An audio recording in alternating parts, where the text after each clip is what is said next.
Magandang umaga mga ka-happy hour. Narito ang mga balita para sa MBC TV Network News Update, 9 AM edition. Senator Ronald De La Rosa, aminadong nagbago ang isip na samahan si FPRRD sa ICC. Yan ang MBC TV Network News, ni Kyle Bulyas. Nagbago na ang isip ni Senator Ronald Bato de la Rosa mula nang sabihin niyang handa siyang samahan sa The Hague si dating Pangulong Rodrigo Duterte.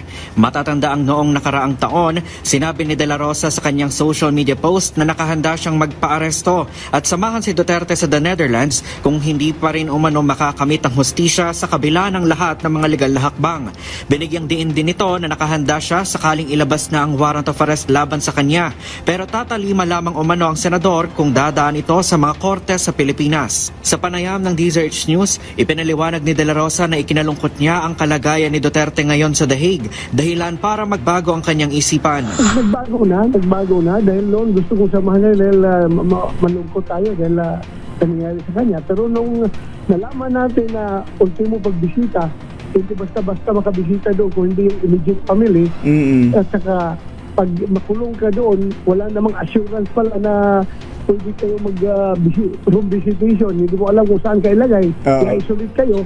So it defeats the purpose of my desire to be with him. So hindi ko rin siya makikita.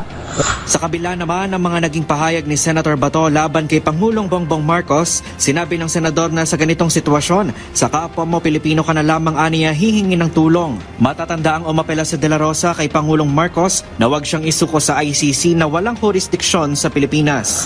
After all, kahit sabihin mo, magkalaban kami sa politika ngayon, noon naman magkasama kami. Kasama kami ng kampanya, kasama kami nag-iikot para magampanya para sa kanila. Politics lang naman ito Politics lang naman ito. After all, siya Pilipino, ako Pilipino.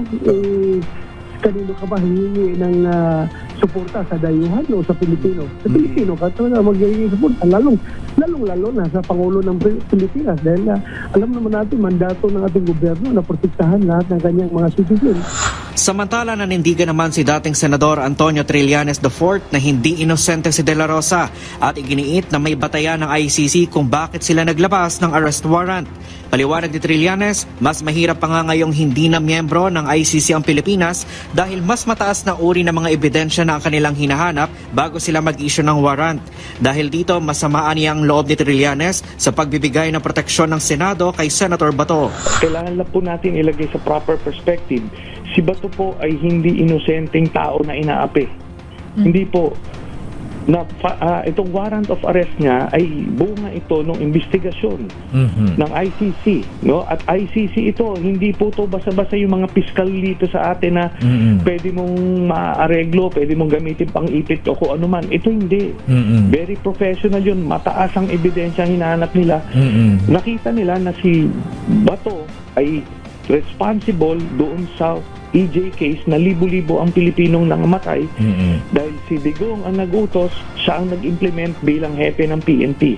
Tayo po, saksing buhay tayo nun. Ang dami nangamatay na Pilipino nun.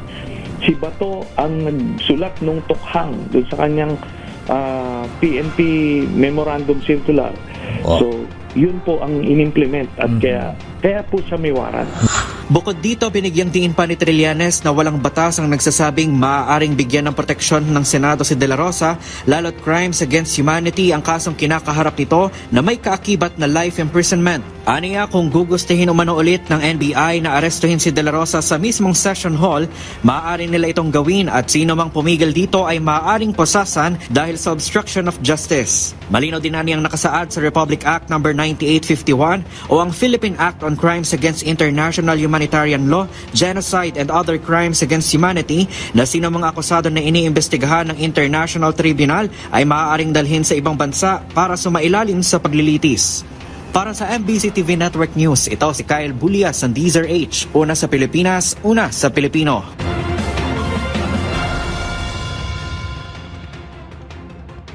Samantala, PNP, itinaas sa full alert status matapos ang nangyaring putukan sa Senado. Itinaas sa full alert status ang Philippine National Police noong Miyerkules ng gabi, matapos makarinig ng mga sunod-sunod na putok ng baril sa loob ng ikalawang palapag ng Senado. Ayon sa PNP, Ang hakbang ay bahagi ng standard security protocol at para matiyak ang kaligtasan ng publiko, habang iniimbestigahan pa ang insidente. Isinagawa ang alert status bandang alas 8:30 ng gabi kagabi, na nagresulta rin sa pagkakansela ng leave at dagdag na deployment ng mga pulis sa paligid ng Senado. Nasa 1,500 pulis ang naunang ipinakalat sa lugar para bantayan ang lugar, patuloy na nakadeploy ang mga awtoridad, habang iniimbestigahan pa ang pinagmulan ng mga serye ng putok ng baril at ang aktwal na pangyayari sa loob ng gusali. At yan ang mga balita para sa MBC TV Network News Update, 9 AM edition. Abangan ang mga susunod na balitaan mamaya, para sa 10 AM edition.